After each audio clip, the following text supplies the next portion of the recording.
제가 보기에 유치권이 성립한다고 보기 어렵습니다. 저가로 낙찰을 잘 받으셨으니 잔금을 납입하셔도 될 듯 합니다만이라고 조심스럽게 조언하였습니다.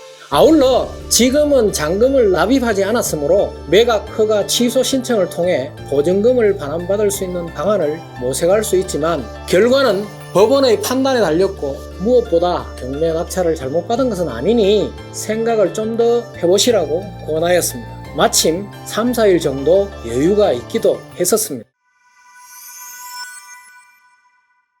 안녕하십니까. 법무법인 효연 정국장입니다. 중소도시에 사는 어떤 분이 경매를 통해 약 5억 1천만 원에 이르는 아파트를 낙찰받았습니다. 그런데 매각이 확정된 후 잔금 납입을 며칠 앞두고 아파트를 방문했는데 현관문에 그동안 듣도 보도 못했던 유치권 행사 중이라는 게시문을 보게 되었습니다. 유치권이라는 말조차 생소하던 낙찰자는 당황할 수밖에 없었습니다. 여기저기 알아보니 낙찰자 입장에서는 게시문을 무시하고 잔금을 납입하는 방법이 있었는데요. 이 경우 유치권자의 법률적 공방에 따른 소란이 예정되어 있고 그 때문에 잔금 납입을 포기하면 입찰보증금 약 4천만 원을 날리게 되는 처지였습니다. 경매에서는 위와 같은 사례가 간혹 있습니다. 낙찰 이후에 법원에 유치권 신고가 있다든지 아예 유치권 신고는 생략하고 위처럼 무지막지한 현수막 등을 게시하여 유치권 주장을 시위하는 경우 말이죠. 참고로 유치권자가 법원에 유치권 신고를 했다 안 했다는 유치권 성립 여부와는 아무런 상관이 없다는 점을 말씀드립니다. 법원에 유치권 신고를 하지 않았다고 해서 유치권이 성립하지 않는다는 건 아니라는 겁니다. 유치권 신고는 유치권의 성립 요건이 아닙니다. 사례의 낙찰자는 유치권이라는 말 자체에 잔뜩 주눅이 들어 있었습니다. 돌이킬 수만 있다면 입찰 보증금을 돌려받고 미련 없이 손을 털고 싶어 했습니다.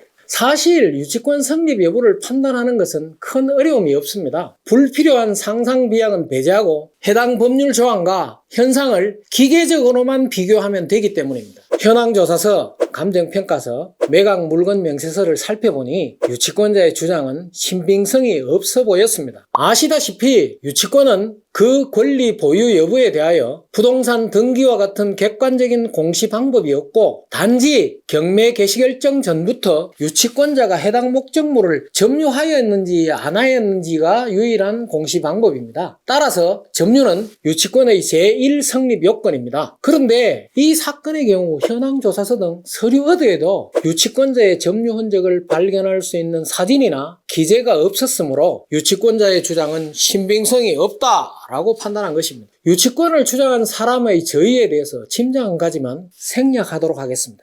이래 제가 보기에 유치권이 성립한다고 보기 어렵습니다. 저가로 낙찰을 잘 받으셨으니 잔금을 납입하셔도 될 듯 합니다만이라고 조심스럽게 조언하였습니다. 아울러 지금은 잔금을 납입하지 않았으므로 매각 허가 취소 신청을 통해 보증금을 반환받을 수 있는 방안을 모색할 수 있지만 결과는 법원의 판단에 달렸고 무엇보다 경매 낙찰을 잘못 받은 것은 아니니 생각을 좀 더 해보시라고 권하였습니다. 마침 3, 4일 정도 여유가 있기도 했었습니다. 그런데 다음날 아침 낙찰자는 매각 허가 취소 신청을 해달라고 요청하였습니다. 본인이 모은 사진들과 직접 작성한 문서를 보여주었습니다. 정성스럽고 꼼꼼하게 쓴 문장이었지만 전문성이 떨어지는 건 어쩔 수 없었습니다. 그것만으로 법원에 제출하면 법원에서 받아들일 것이라는 진단을 해줄 수는 없는 일이었습니다. 낙찰자는 법률 공방을 감당할 정신적 여유를 가지기 어렵고 본인은 쌍둥이 아빠로서 아이들이 커서 새로운 보금자리를 마련하기 위해 낙찰을 받은 것인데 좌절하게 되었다는 말씀을 하시더군요. 그분의 말씀은 일에 강박당하여 진부한 기교에 빠져 새로운 창조력이 상실된 채 살아가는 저에게, 이런 걸 매너리즘이라고 하죠. 매너리즘에 빠져서 사는 저에게 약간의 신선한 충격이었습니다. 이 일에 조금 더 마음을 담아보아야겠다는 감정이입을 하게 만들었습니다. 유치권자의 서류 협조까지 받은 매각 허가 취소 신청의 결과 법원은 경매 중 부동산에 관한 중대한 권리관계 변동이 있었다 라는 이유로 우리의 주장을 받아들였고 낙찰자는 보증금을 되돌려받게 되었습니다. 낙찰자는 내내 쌍둥이와의 새로운 둥지에 대한 아쉬움을 피력하였습니다. 하지만 이제 또 경매를 쳐다보실지는 의문입니다. 마음고생이 이만저만이 아니게 보였거든요. 이 사건을 요약하자면 조금 가장된 코멘트일 수도 있겠지만 유치권 신고에 짓밟힌 상동이 아빠의 꿈이었습니다. 일이 성공적으로 끝나면 성취감이 생겨야 하는데도 유치권을 주장하던 자의 저희가 생각나서 저의 경우 마냥 해피하지만은 않았습니다. 오늘의 강조, 외람됩니다만 경상도 말에 돈 날 못히 죽을 못히라는 말이 있습니다. 못히라는 것은 자리, 어떤 곳이라는 뜻입니다. 돈이 생기는 곳은 그만큼 죽을 고생을 해야 하는 자리다라는 뜻이지요. 경매에서 뜻하지 않은 일과 만나지 않을 확률은 없습니다. 작냐, 크냐의 차이 외에는 예외가 없는 것이지요. 경험으로 보자면 경매가 창출한 부가가치는 그만큼 정신근육과 단단한 각오가 필요합니다.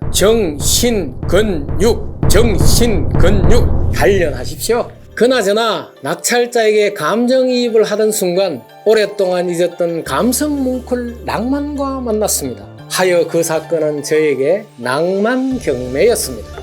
이제와 새삼 이 나이에 시련의 달콤. 행복하십시오. 잘 계시죠? 끝.